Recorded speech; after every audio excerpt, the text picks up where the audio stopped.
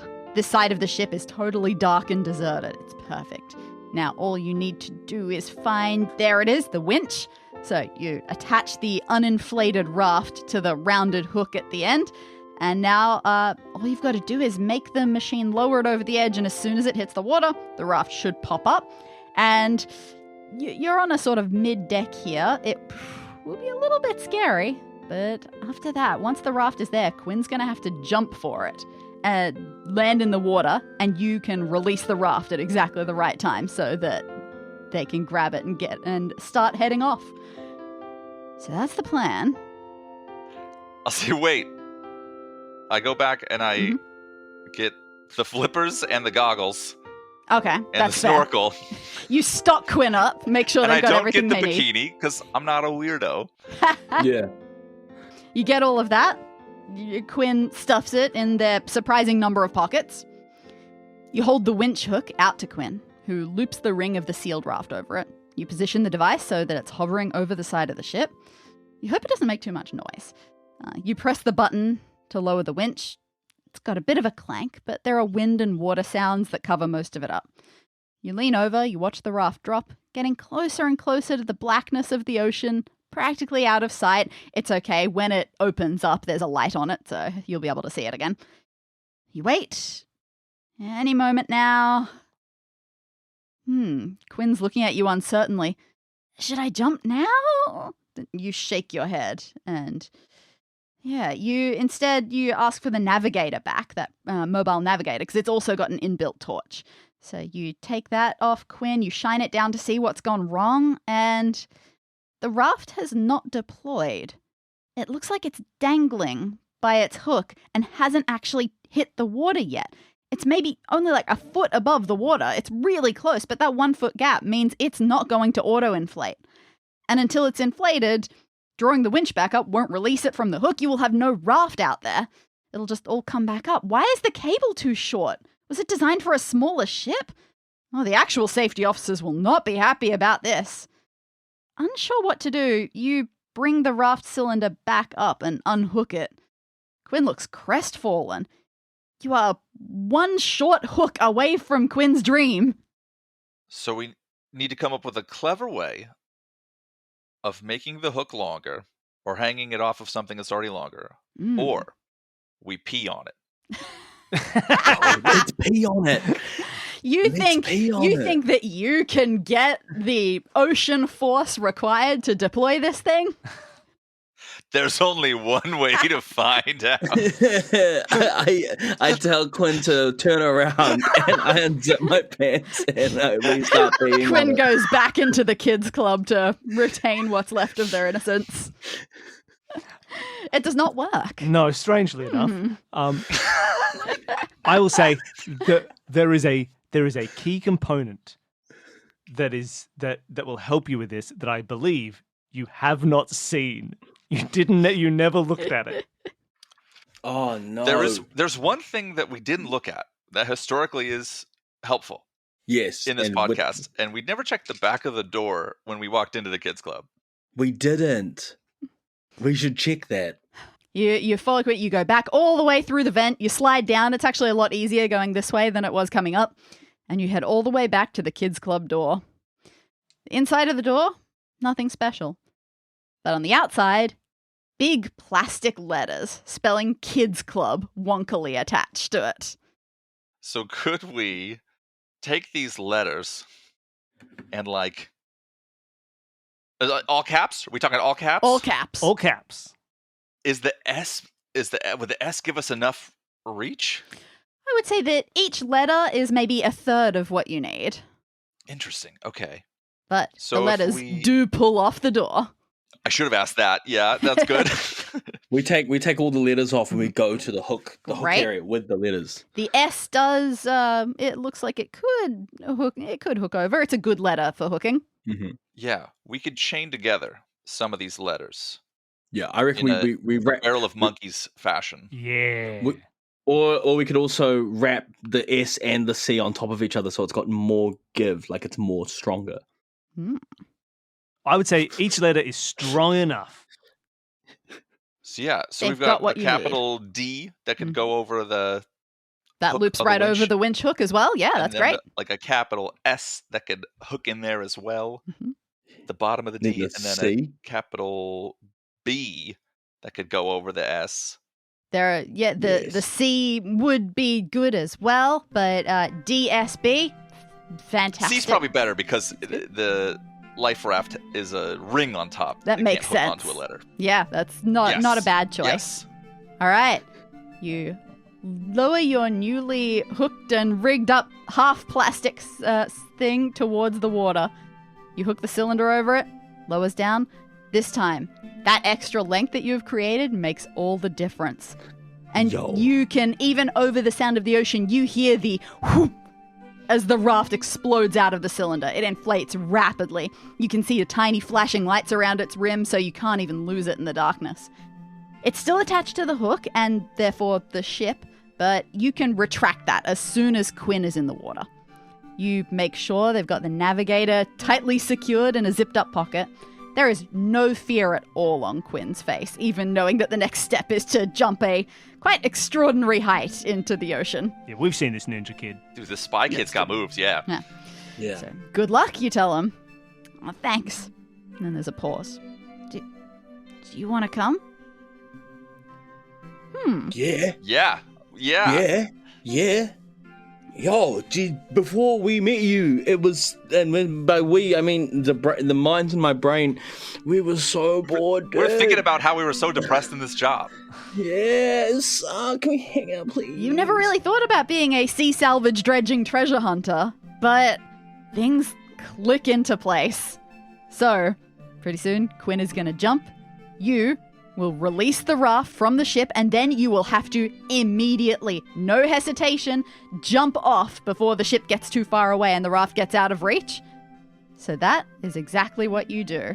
Quinn jumps, you hear the little splash, and then you see a little bit of movement of the lights. You know that they have scrambled onto that raft.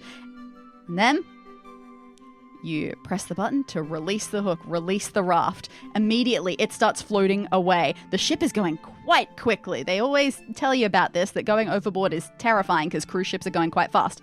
So you have no choice. You have to jump right now. And so that's what you do. You jump to start your new treasure hunting life. And that's the end of the room. Congratulations! Thank you for listening to Escape This Podcast. Don't forget to tune in next week for Podcast This Escape, where we debrief with our guest and discuss the escape room that we just escaped from.